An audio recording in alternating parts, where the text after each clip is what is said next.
انسان کی ایکو، یہ بہت کام کرتی ہے۔ یہ ساری عبادتیں اور ساری علم اور یہ بھی نہیں آ کے روکتا ان چیزوں کو۔ انا جو ہے وہ انا رہتی، اور انا آ کر کے ٹوٹ پھوٹ ڈالتی بیچ میں۔ تو بظاہر آدمی سمجھتا ہے کہ بھائی میرا علم صحیح ہے، میری نماز صحیح ہے، میرے روزہ صحیح ہے، میرے حج صحیح ہے، ساری باتیں صحیح، میں کہاں سے غلط ہوں؟ میں غلط نہیں ہوں۔ وہ انا جو ہے وہ اپنا کام کر رہی۔ تو اس واسطے جو ہے وہ ولا تفرقوا، پھوٹ جو پڑتی وہ انا سے پڑتی۔ میں یہ ہوں، تم نے میری بات نہیں سنی، میری رائے یہ تھی، تم نے میری رائے کو نہیں مانا۔ بس یہ میں جو ہے ہر جگہ یہ بہت پریشان کرتی ہے انسان کو، یہیں سے پھوٹ پڑتی ہے۔ تو پھوٹ پڑی تو پھر کمیونٹی جو ہے وہ کمزور ہو جائے گی۔ یا ایھا الذین آمنوا اطیعوا اللہ ورسولہ ولا تنازعوا فتفشلوا وتذهب ريحكم۔ آپس میں جھگڑے مت کرو، اگر جھگڑو گے آپس میں تمہاری ہوا اکھڑ جائے گی، تم کمزور ہو جاؤ گے۔ تو پھوٹ جو ہے آپس میں اختلاف اور لڑائی اور جھگڑا، یہ کمیونٹی کو کسی کام کا نہیں رہنے دیتا۔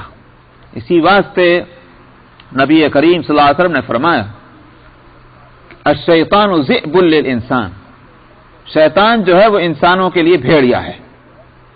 تو بھیڑیا جو ہے وہ بکریوں کو پیچھے لگتا ہے، کہیں بکری ہوں گی جنگل میں تو اس کو بھیڑیا دیکھے گا تو اس کو پکڑے گا، مگر اس کی نظر کون سی بکری پر زیادہ ہوتی ہے، کس کے پیچھے وہ لپکتا ہے؟ ریوڑ کے پیچھے نہیں۔ جو گروپ ہے بکریوں کا وہ اس نے دیکھ لیا، لیکن ادھر کو وہ ہمت نہیں کرتا۔ وہ جو بکری الگ رہ گئی ہے ریوڑ سے، اس گروپ سے، وہ اس کو تاکتا ہے اور اس کے پیچھے بھاگتا ہے اور اسی کو پکڑتا ہے۔ فرمایا کہ یہ صورت شیطان کی ہے۔ وہ لوگ کہ جو جماعت کے اندر ہوں گے، کمیونٹی جو ہے اس میں ہوں گے، بشرطے کہ وہ کمیونٹی خیر کے اوپر ہو، چوروں کی کمیونٹی نہیں، ڈاکوؤں کی کمیونٹی نہیں۔ تو جو جماعت کے خیر پر ہے، جو آدمی کے اپنے آپ کو اس سے الگ کرے گا، تو شیطان اسی کے پیچھے لگے گا اور نقصان اس کا ہی ہوگا۔ اس واسطے جماعت، اور میں یاد دلا دوں، میں نے پچھلے ہفتے بھی بات کہی تھی، یہاں جماعت سے مراد وہ نہیں جو ہم جیسے لوگ جماعتیں بنا کھڑی ہو جاتے ہیں، بالکل قرآن اس سے بات نہیں کرتا، نہ حدیث اس سے بات کرتی۔ یہاں مراد ہے مسلمانوں کا، جس کو یوں کہا جائے کہ مسلمانوں کی عام جمعیت یہ ہے۔ تو اس کے لیے کوئی ضرورت نہیں کہ کوئی ٹائٹل الگ لگایا جائے، کوئی ضرورت نہیں کہ اس کا فلیگ الگ ہو، کوئی ضرورت نہیں کہ اس کا سائن بورڈ الگ ہو۔ وہ جماعتیں جو ہیں وہ ان کے مقاصد کچھ بھی ہوں، مسلمان کتاب اللہ اور سنت رسول اللہ، بس یہ سب سے بڑا ہمارا ٹائٹل ہے۔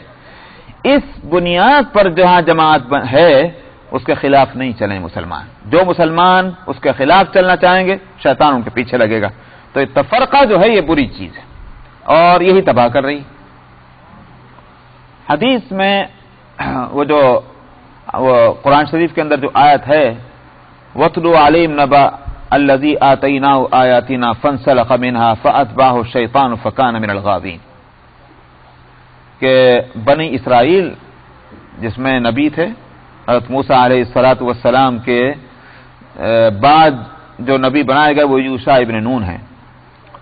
تو یوشع ابن نون کی سرکردگی میں جہاد کیا بنی اسرائیل نے، اور بنی اسرائیل جب جہاد کے لیے چلے تو وہاں کے لوگوں نے جب دیکھا یہ تو آئلیہ ہزاروں کی تعداد میں، کئی لاکھ تھے بنی اسرائیل، تو کئی لاکھ جو ہیں وہ آ گئے ہیں، تو ان سے مقابلہ آسان نہیں۔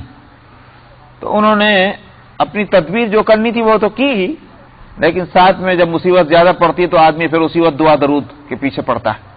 تو اس وقت ایک عبادت گزار بندے تھے بلعم ابن باورہ، تو بلعم کے پاس سے پہنچے اور ان سے کہا کہ صاحب وہ آپ بزرگ آدمی ہیں، عبادت کرنے والے ہیں، اور دیکھیں ہم اس وقت بہت مصیبت میں پڑ گئے ہیں، لہذا ہمارے لیے دعا کریں کہ ہماری اس سلسلے میں مدد ہو اور ہمیں نقصان نہ پہنچے۔ بلعم نے کہا تم کیسی بات کرتے ہو؟ جو جماعت آئی ہے، جو لوگ آئے ہیں وہ ایمان والے لوگ ہیں، ان کے اندر ایک نبی ہے، تم چاہتے ہو کہ میں نبی کے خلاف دعا کروں؟ یہ نہیں ہو سکتا، انہوں نے انکار کر دیا۔ تو بہت انہوں نے کوشش کی، کامیابی نہ ہوئی۔ تو یہ انسان کی کمزوری ہے، فیملی جو ہے یہ بہت بڑی کمزوری ہوتی ہے انسان کی، اپنے بیوی بچوں کے سامنے ہتھیار ڈال دیتا ہے۔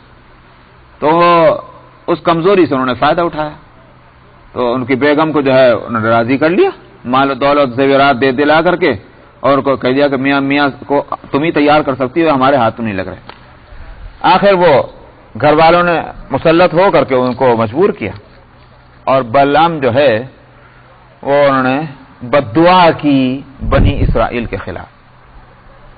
تو حالانکہ پہلے سے جانتے ہیں کہ ان کے خلاف بددعا کرنا درست نہیں، اس میں نبی ہیں، لیکن مجبور ہو کر کے دنیا داری میں آ کر انہوں نے بددعا کے لیے زبان کھولی، تو زبان موٹی ہو گئی اور لٹک آئی۔ فَمَثَلُهُ كَمَثَلِ الْكَلْبِ إِن تَحْمِلْ عَلَيْهِ يَلْهَثْ أَوْ تَتْرُكْهُ يَلْهَثْ۔ اس کی مثال ایسی ہوگی جیسے کتے کی، کہ اگر بھاگے تب بھی ہاں پہ، نہیں بھاگے تب بھی ہاں پہ، ایسی حالت ان کی ہو گئی بلعام۔ ذَلِكَ مَثَلُ الْقَوْمِ الَّذِينَ كَذَّبُوا بِآيَاتِنَا، یہ مثال ہے ایسے لوگوں کی جو ہماری آیتوں کو جھٹلاتے ہیں۔ تو اب بلعام نے یہ جب دیکھا کہ میری حالت تو یہ ہو گئی، میں تو آ گیا اب لعنت میں، تو اس نے کہا کہ بدبختو، اشارہ سے کہ تمہاری حرکتوں کی وجہ سے میری یہ حالت ہوئی ہے، ورنہ میں تو عبادت گزار بندہ تھا۔ لیکن اس نے کہا جب میری یہ حالت ہو ہی گئی تو میں بھی تم کو ایک نسخہ بتلاتا ہوں، اور وہ یہ کہ تم جا کر کے بنو اسرائیل میں اپنی لڑکیاں بھیج دو، جوان لڑکیاں بھیجو، اور بنا سنگھار کر کے بھیجو، اور وہ جائیں وہاں اور فکر نہ کریں کہ وہ جو کچھ کرنا چاہیں ان کے ساتھ کریں۔ اگر تم کو اپنے آپ کو بچانا ہے، اپنے ملک کو بچانا ہے، تو یہ قربانی دینی ہوگی۔ بے حیائی ان میں پھیلے اور ان میں پھوٹ ڈالنے کی کوشش کریں، جب پھوٹ پڑے گی وہ کمزور ہوں گے، بے حیائی ہوگی کمزوری ہوگی۔ چنانچہ انہوں نے یہی کیا۔ تو اب جو مقابلہ ہوا تو مفسرین لکھتے ہیں کہ ہزاروں ہزار بنو اسرائیل مارے گئے، ہزاروں ہزار۔ تو کمیونٹی کو کمزور کرنے والی دو چیزیں ہوتی ہیں، یاد رکھیے آپ، حدیث سے بھی یہ پتہ چلتا ہے، ایک ہے بے حیائی اور ایک ہے آپس کی پھوٹ، اور یہ شاید ایک دوسرے کے ساتھ جڑی ہوئی ہیں یہ چیزیں۔ تو بے حیائی جب تک رہے گی قوم میں، یہ قوم کمزور ہوگی، کبھی بھی اس میں طاقت نہیں آ سکتی۔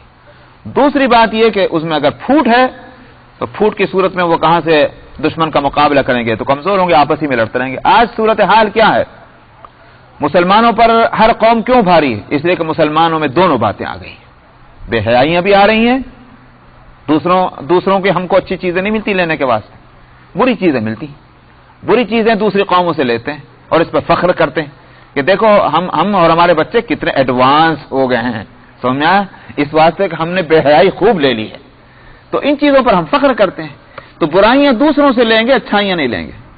حالانکہ نبی کریم صلی اللہ علیہ وسلم نے فرمایا تھا الحکمت ضالۃ المؤمن فأین وجدها فهو احق بها، حکمت اور دانائی اور عقل اور ایمان کی بات جو ہے یہ ایک مومن کی گمشدہ سرمایہ ہے۔ جیسے کوئی چیز کھو جائے آپ کی، تو فرمایا کہ جہاں بھی یہ پائے گا وہی اس کا زیادہ حقدار ہے۔ تو حکمت اور دانائی اور صداقت اور سچائی کی بات ہم کو تو اس کی طرف لپکنا چاہیے جہاں بھی ملے، اور ہم اس کو چھوڑ کر کے برائیوں کی طرف لپکتے ہیں۔ نبی کریم صلی اللہ علیہ وسلم نے دوسروں کی اچھائیاں لی ہیں۔ آپ دیکھتے ہیں کہ جب مدینہ منورہ میں آپ تشریف لے گئے اور آپ نے دیکھا کہ عاشورہ کا روزہ یہودی رکھ لیں، آپ نے پوچھا یہ کیسا روزہ؟ بتایا گیا کہ فرعون جب غرق ہوا تو موسیٰ علیہ السلام نے اس دن روزہ رکھا، ہم بھی ان کی اتباع میں اور ان کی پیروی میں روزہ رکھتے ہیں۔ تو نبی کریم صلی اللہ علیہ وسلم نے فرمایا انا احق منکم بموسیٰ، یہ تو بہت اچھا کام ہے، تو میں زیادہ حقدار ہوں تمہارے مقابلے میں موسیٰ کے اس بات کو قبول کرنا اور اس کو لے لینا۔ اچھی بات جہاں ملے اس کو لینا چاہیے، ہم جو ہے الٹا لیتے تو ہیں مگر غلط چیز لیتے ہیں۔ تو بے حیائی بھی ہم میں عام ہو رہی ہے اور پھوٹ کا تو آپ خوب جانتے ہیں کہ دو بھائی بھی مل کر نہیں رہتے. اس پھوٹ کے نتیجے میں مسلمانوں کے اندر اتنی بھی طاقت نہیں رہی جتنی کہ منیمم بہت ادنا درجے کی طاقت جو قرآن نے تسلیم کی تھی مسلمانوں کے اندر، آج وہ بھی باقی نہیں. وہ کیا ہے؟ آپ پڑھ لیں 10ویں سپارے کے اندر. 10ویں سپارے میں یہ کہا گیا تھا کہ مِنْكُمْ مِئَةٌ صَابِرَةٌ يَغْلِبُوا أَلْفًا مِّنَ الَّذِينَ كَفَرُوا بِأَنَّهُمْ قَوْمٌ لَا يَفْقَهُونَ. اگر تم میں 100 ہیں تو 1000 کے مقابلے میں اللہ کی توفیق سے اور اس کی نصرت سے تم غالب آئیں گے مومنین. مقابلہ کتنا کا ہوا؟ 1 اور 10 کا. 100 ہے تو 100 کو مقابلہ کرنا ہے اور کیا ہے 1000 کا اور کامیاب. آگے فرمایا الآن خفف اللہ عنکم وعلم ان فیکم ضعفا. اب اللہ میاں اس میں تخفیف کر رہے ہیں، کنسیشن تخفیف کر رہے ہیں. کیوں؟ اس واسطے کہ تمہارے اندر کمزوری آ گئی ہے، کمزوری کا پتہ چل گیا. اب کیا ہے؟ فَإِن يَكُنْ